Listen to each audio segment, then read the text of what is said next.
This story is from when I was a senior in high school. Back then, I was a rebellious teenager, but only when it came to my family. I was not a bad kid by any means, just a punk when it came to my family.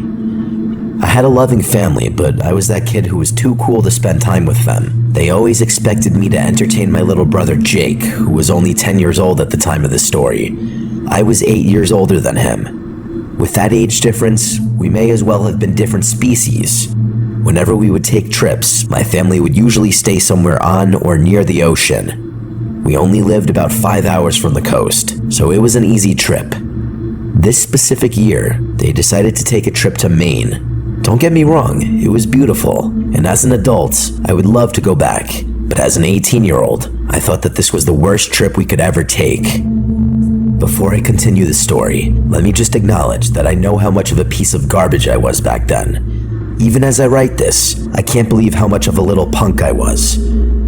We got to the house, and it was incredible. It looked like something out of a Stephen King novel, which was fitting because we were in Maine. It was a massive white house with green shutters that was deep within the trees. My dad even made the joke, "This is how most horror movies start, isn't it?"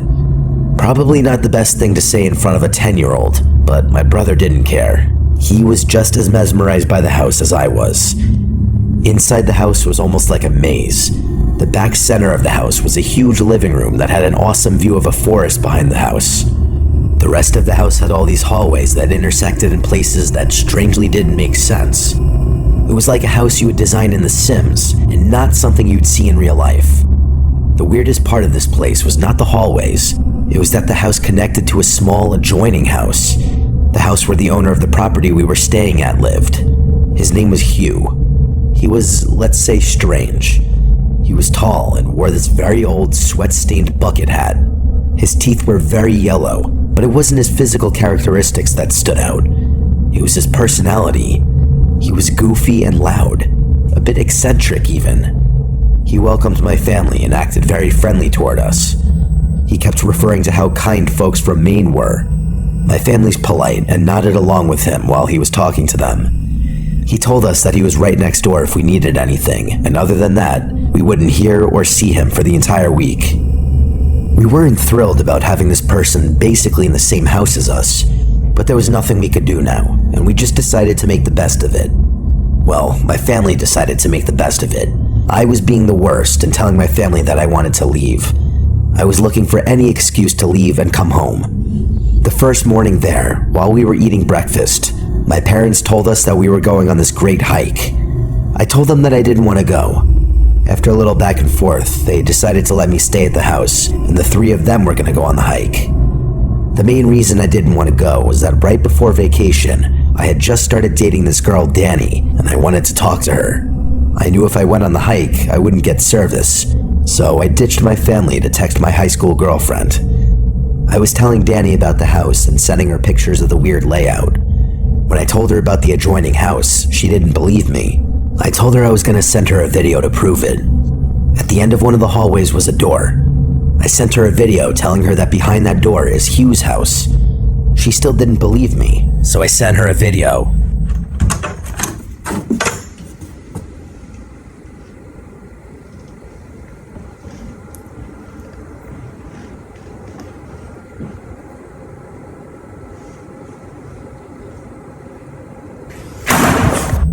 I went to open the door, assuming it would be locked, and it wasn't. The worst part of this was that the door to Hugh's was right next to the door to my bedroom. This guy's unlocked door that was right next to where I would be sleeping. I didn't love that. I ended up walking inside Hugh's house while on FaceTime with Danny. It was just a normal little house. The room I was in had a TV and a couch, nothing spectacular. I heard a door shut from somewhere in the house, and I panicked and ran back to our side of the house. A few minutes later, Hugh was knocking at the door. He was still cheerful and goofy and asked why I was recording videos of his house. I tried lying and telling him that I was just lost, but he didn't believe me. He also didn't seem that mad. He told me that he had cameras in his house and he got alerted to one of the doors opening. When he checked it, he had me on video flashing my phone all over the room. I just told him the truth after that, and he laughed. He made some weird comment about how nobody in Maine locks their doors. I laughed awkwardly and said I had to go. He left, and you better believe I locked the door. Maybe people in Maine don't lock their doors, but where I'm from, you lock the doors and check twice. Danny told me that she didn't trust this guy and that I needed to protect myself just in case. I carried a large wooden chair over to the door and basically propped it against the door as a makeshift lock. When my family came back, I told them about the weird interaction with Hugh, but they were more angry with me that I went into his house. They were right, but I still yelled at them anyway. My parents had only been back for maybe 30 or 40 minutes and told me to get ready because we were going out for dinner. Again, I protested and said I wasn't leaving. My parents were still a little upset about the Hugh thing, so they didn't bother fighting with me. They told me that they would bring food home for me. Not long after they were gone, the sun went down. I looked out the windows and it was pitch black, like no light at all. A couple of hours later, I was sitting on the couch texting Danny when I heard a loud crash. I sprang up right away. It sounded like it came from the end of the hall where Hugh's door was locked. I started putting pieces together in my head, and I concluded that the sound very well could have been the sound of the big wooden chair being knocked over. My first thought was that Hugh was trying to get in. I snuck over to the hallway, wanting to catch this creep in the act. It was too dark to see at the end of the hall. I flipped the light switch, and the chair was knocked over, and on the ground next to the chair was a backpack that wasn't mine. I ran to the screened-in front porch, locked the door that led to the inside of the house, and made sure the screen door to the outside was locked. I know it's not exactly a fortress, but it would at least give me time to make a move if I needed to. I sat in the fetal position on the ground under a patio table. I didn't know what to do, and of course, I left my phone in the living room where I was texting Danny. I heard footsteps coming from inside the house. Not erratic movements, just normal walking. I don't know exactly how long had passed, but it was at least several minutes when I saw the headlight of my dad's van pulling in. I got up, ran outside, and told them to stay in the car. My parents were confused because I was speaking incoherently about what happened. That's when Hugh came over, and I just about fell on the ground. He leaned over to my dad and said he needed to talk to him in private. I tried pulling my dad back, but he basically just dismissed me. I could tell by Hugh's body language that something was wrong. He wasn't being gleeful and silly anymore. He looked like he had seen a ghost. My dad shook Hugh's hand, turned to me, and told me to get into the van. He said that we needed to go somewhere quickly. My little brother was confused, and I could tell my dad was freaked out. My dad drove away from the house and to the grocery store parking lot about a mile down the road. Just minutes later, we saw several police cars drive by the parking lot. We all started yelling at my dad to tell us what was going on, and he was honest with us and told us everything. Hugh also heard the loud noise. He got an alert that his camera had been set off. The chair that I was using as a lock must have had enough of an impact on the door when it was knocked over that it registered movement on Hugh's camera. He assumed I was trying to get inside his house again. He thought that maybe I was trying to pull some kind of high school prank. He checked the cameras and didn't see anything. He said he had a gut feeling that something was wrong, so he decided to invade our privacy and check the camera that he had in the hallway of the house we were staying in. It was too dark to see anything until I turned the light on. He still only saw the knocked over chair and the backpack, which he thought could be mine. Just as he was about to turn the camera off, he saw a tall, bald man come out of the bedroom I was staying in. A man he knew wasn't my dad and wasn't me. The man grabbed the backpack and went back into the room.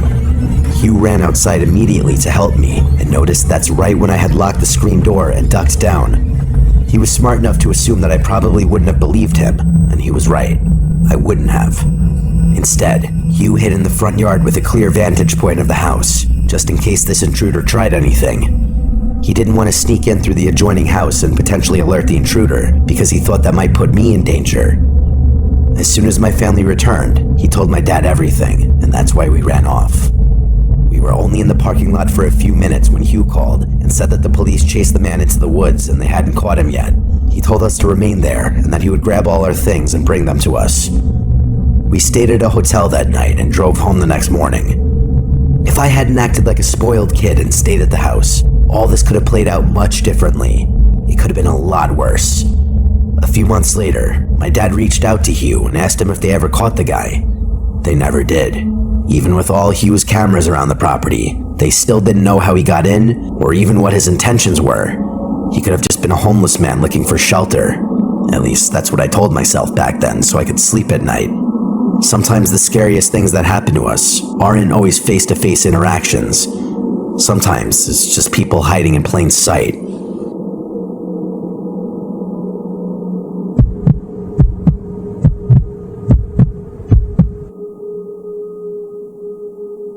Every year, my family goes on this epic vacation together. We stay at my aunt and uncle's house that's right on the ocean in West Palm Beach.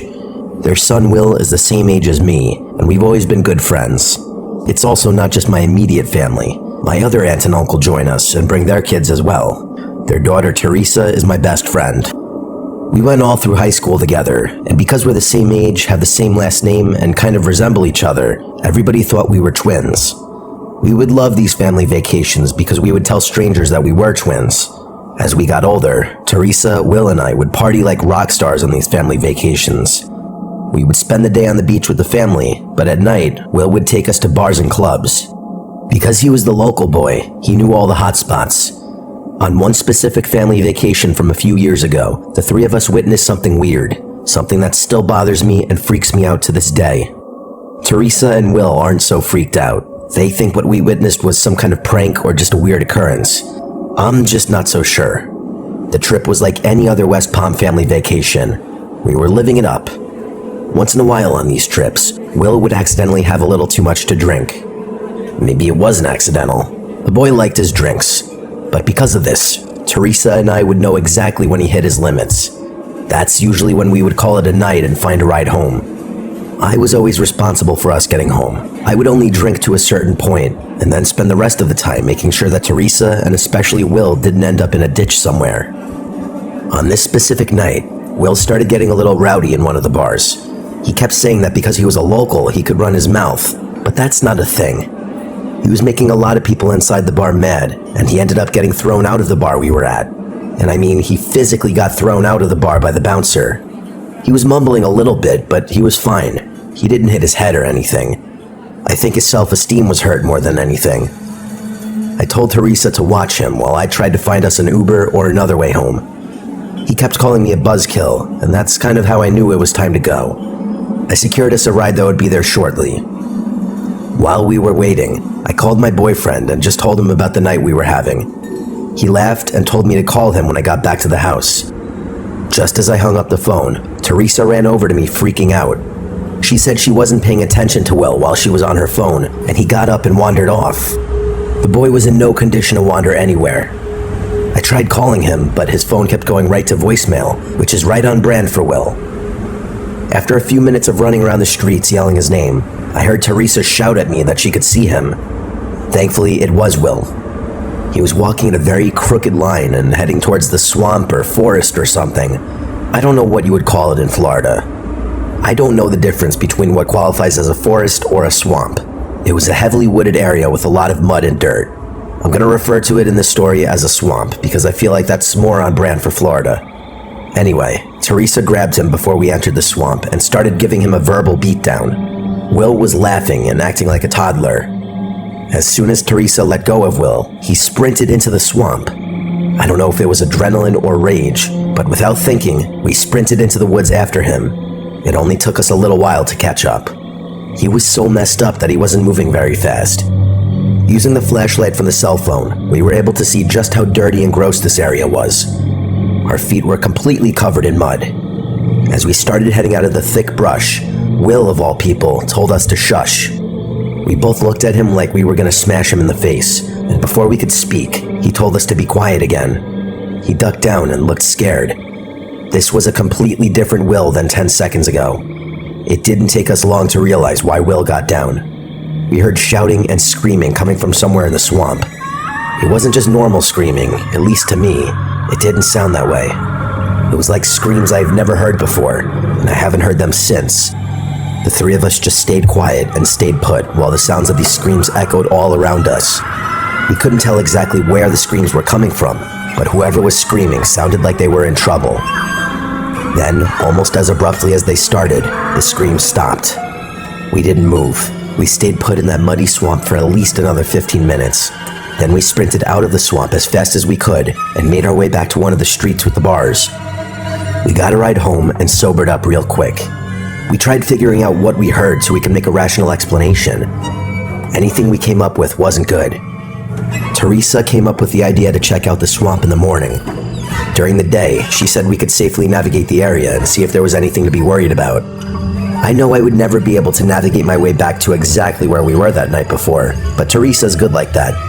She's like a professional hiker, and she proved that by getting us to the exact spot we were hiding in the night before. All 3 of our indents were still in the dirt from where we were hiding. We all talked for a little bit about what direction we thought the screams came from, even though it was hard to pinpoint because of the way the scream echoed. We all surprisingly agreed on the same general direction. Teresa led the way through the thick brush. This wasn't like a normal path. We were basically walking through bushes and mud puddles. A few minutes later, Teresa gasped. On one of the tree branches was the sleeve of a denim jacket. Just the sleeve. On the ground below the torn sleeve was a bunch of different footprints in the mud, almost like it was a struggle of some kind. I was ready to go back, but Teresa pushed forward a little bit. Not far from the sleeve was a small opening surrounded by trees. On the ground was the rest of the denim jacket. Surrounding the jacket were more of the footprints in the mud that looked like they were all bunched up in one spot, again making me feel like a struggle took place here. Leading away from the jacket was one set of footprints, and they led straight into more thick brush where it was impossible to track the footsteps anymore. I was done with all of this. I told Teresa and Will that I didn't feel safe anymore and that I wanted to go back to the house. They weren't as freaked out as me, but they were uneasy about all of this. We went back to the house, and I don't know why I let them talk me into this, but we agreed to just let it go. I was sure at that moment that we had witnessed some form of potential crime, but Will and Teresa didn't fully agree. They said it was possible, but most likely it was just a joke, or even more likely a coincidence that we found the code and just happened to hear screaming the night before. Will also convinced us that if we got law enforcement involved, we would be the only ones linked to the crime, if there was one, and that scared us, even though we clearly had nothing to hide. He made the point that it's possible the cops wouldn't believe 3 young adults were just in the middle of this random swampy area and witnessed a potential crime. Would they really believe that our drunk cousin just wandered into the swamp? If I could do it over, I would have called the police right after I heard the screams. At the time, I just thought Will made good points, and I thought it was best to just move on and forget about it. It's been several years now, and I still think about that scream. I've always wondered if I truly witnessed a crime, or if I just witnessed some intense domestic issue. I'm happy to get this story off my chest. It's been therapeutic in a way to share this. I hope nobody has to ever hear those kinds of screams in your lifetime, because you'll never forget them.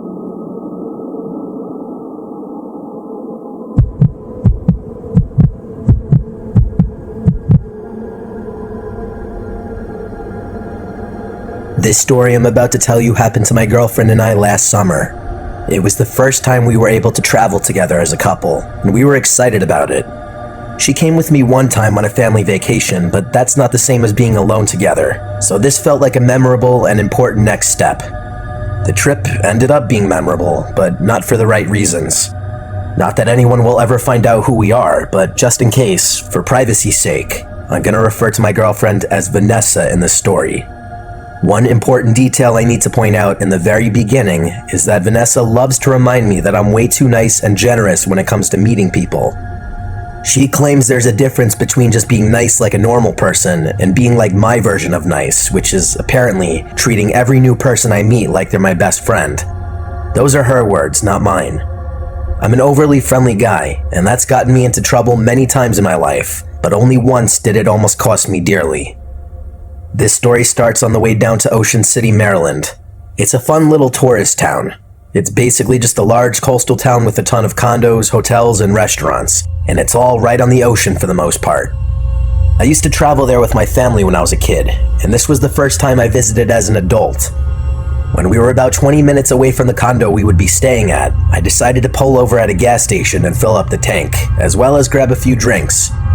While I was inside, a guy who later introduced himself to me as Henry bumped into me.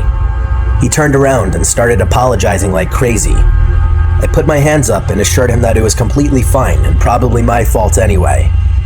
Henry was a good-looking guy. He was wearing a pink and black button-up shirt, and it was mostly unbuttoned. He had kind eyes, and he made direct eye contact while we were talking. He was probably in his late 20s if I had to guess, but I don't know for sure. We We talked for a minute or two while we were in line, and I told him that we were headed to Ocean City. He lit up and told me that he and his girl were also heading to Ocean City. I got excited and told him the name of the condo that we were staying at, and he smiled and said he thinks he knows where that condo is, and he's pretty sure that they're located right near us. I was excited for this genuine interaction. I get excited meeting people and making friends. One of my weaknesses is not being able to see the flaws in people. I think it's a strength, but Vanessa thinks it's a weakness, even though she loves that about me. Henry asked me to exchange numbers, and I did without hesitation. I told him that I'd give him a call sometime during the week, and we could link up at the beach or maybe grab dinner one night. We gave each other a bro hug and went our separate ways. When I got back in the car, Vanessa knew right away that I must have made a new friend because of the way I was acting. I told her the story, and she just rolled her eyes. We got to the condo that afternoon and just had a relaxing evening in the room that night. Our room was on the 5th floor, and it overlooked the ocean. We sat on the balcony and admired the view until we went to bed.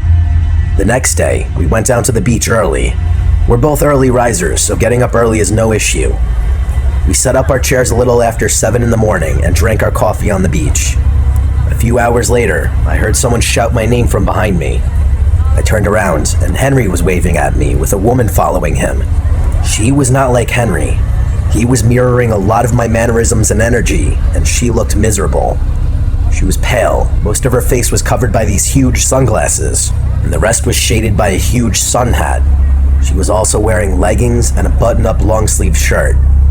She was also carrying this large tote bag that looked empty. This was a woman who did not like the sun. She didn't say much. Henry introduced her as his woman friend, Sarah, and she just waved and gave an unenthusiastic smile. She was the opposite of the Henry I met the day before. After an awkward introduction, Henry asked if they could join us, and of course, we agreed. The more the merrier was always my motto. They didn't have chairs or beach gear. Henry just plopped himself in the sand while his woman friend stood there. I got up and offered her my chair, and she was hesitant for a second, but then took the seat. While we were sitting there, Henry told us they were staying in the building that was directly next to ours. My mind was blown. I couldn't even believe the odds of that happening. That was a major red flag for Vanessa, but not for me. We hung out for another hour or so, and then went back to the room. Before we left, Henry kept asking if we could all go out tonight for a drink, but I could tell Vanessa didn't want to, so I just told him I'd call him if we decided to go out. When we got back to the room, Vanessa started to tell me about all her concerns. She said that Henry seemed fake and that he was giving her major creep vibes. She also said that Sarah was one of the rudest humans she'd ever met. She complained about the sun the entire time. She also made a great point and said that she doesn't know anyone who comes to a beach town and hates the beach, and then yet goes down to the beach without bringing a chair, a towel, an umbrella, or anything. I told her she made great points and that I wouldn't call Henry the rest of the trip. The last thing I wanted was to ruin Vanessa's vacation. That night, I was sitting on the balcony smoking a cigar, even though that wasn't allowed. It was late, but I'm not sure of the time. I was looking down on the beach, and I swore I could see Sarah down there walking alone. I mean, she had the big tote bag, the big hat, and the same outfit from earlier. I was just too far away to be sure. I went back inside and got ready to call it a night. Vanessa was already in bed. I went to make sure the door was locked, and I thought I could hear someone talking coming from outside the door. This alone wouldn't be concerning, as there are several condos on the floor, but the talking sounded like it was coming from right outside my condo. I tried to listen, but it just sounded like incoherent mumbling. I got close to the door to check it was locked, and before I could grab the doorknob, I noticed it shook, as if someone was trying to open it from the other side. Instead of running or freaking out, I just politely shouted that they had the wrong room. I heard the sound of footsteps running away after I said that. I had just assumed that maybe somebody had mistakenly tried to get into the wrong room. After all, accidents happen. I stayed awake a little longer just to make sure I didn't have another surprise guest. Nobody else came to the door, and I went to sleep. The next day, the same thing happened. Henry and Sarah seemingly came out of nowhere and joined us on the beach. They were wearing the same clothes again. Normally, that wouldn't be weird on the beach if you were wearing a bathing suit or something, but Henry and Sarah were not wearing bathing suits. He was still wearing the same outfit I saw him wearing at the gas station, and she was wearing the same outfit as the day before. We didn't spend a lot of time at the beach on this day. I could tell Vanessa was all done with these two. I politely told Henry that her and I were going to go back to the room for a while and then have a romantic dinner out. I told him that I'd text him if we were down to grab a drink later. He seemed overly excited for some reason and let us go. While we were getting ready to go out, I looked out the balcony and I saw Sarah standing on the ground where the beach meets the patio of the condo building. She wasn't facing the building, she was facing the ocean. It was weird that she was in front of our building and not where they were supposedly staying. But the weirdest thing was that Henry was nowhere to be found. She was by herself. I watched her for a little while, which made me feel like a creep. A few minutes went by, and Henry emerged from what looked like the bottom of our building. I watched him go over to Sarah. He started waving his hands around and then stormed off in the opposite direction from where they were staying. Sarah waited a few seconds and then followed him. That whole interaction felt weird, but who am I to judge? Once Vanessa was ready, we left the condo and went out to eat. While we were out, my phone kept ringing. It was Henry. I didn't answer it. After dinner, we started walking back to the condo since we were only a few blocks away. Henry called again. Vanessa told me to just text him back and tell him we're going to bed so he stops calling. So I texted him and said that we were walking back from dinner and that we were going to bed early. Immediately, my phone started ringing. It was Henry. I didn't answer. He finally sent a message that said, "Hey buddy, let's meet for a drink before you get back. It's too early to go to bed." Vanessa rolled her eyes, and even I was getting annoyed now. I responded with another text that said, "Thanks for the offer, but we're going to bed. We're already about to be at the condo." Then I got the weirdest text of all, a text that may have had some other implications. All it said was, "Don't go to your room yet." We both stopped and contemplated the text while standing in the parking lot of the condo. Henry was strange, but was he capable of something malicious? Vanessa thought so. We got to the room a few minutes later and noticed that the door was slightly open. I know for a fact that I did not leave the door open. Vanessa started to panic and she waited in the hall. I slowly entered the room and was relieved everything looked how we left it, at least at first. Then I started noticing things that weren't how we left them. The balcony door was open, but nobody was out there. In the bedroom, both of our suitcases were completely ransacked, and the only thing missing was a pair of Jordans I brought, Vanessa's bathing suit, and a picture of us that we had printed out and left on the dresser in the bedroom. We called the police and told them that we thought it might be Henry and Sarah who broke into our room, but those were almost for sure fake names. The condo next door had no record of a Henry staying there, and the only Sarah in the building was not that Sarah. When they tried to track the phone, it was no longer in service. The local police told us that it's not something that happens a lot in that town, but occasionally, some people will try to rob tourists. We were just some of the unlucky people who were chosen, I guess. The only thing I took from this experience is that I really need to be more careful about who I trust. And if anyone out there visits Ocean City, Maryland, just be careful because somewhere out there, Henry and Sarah are still lurking.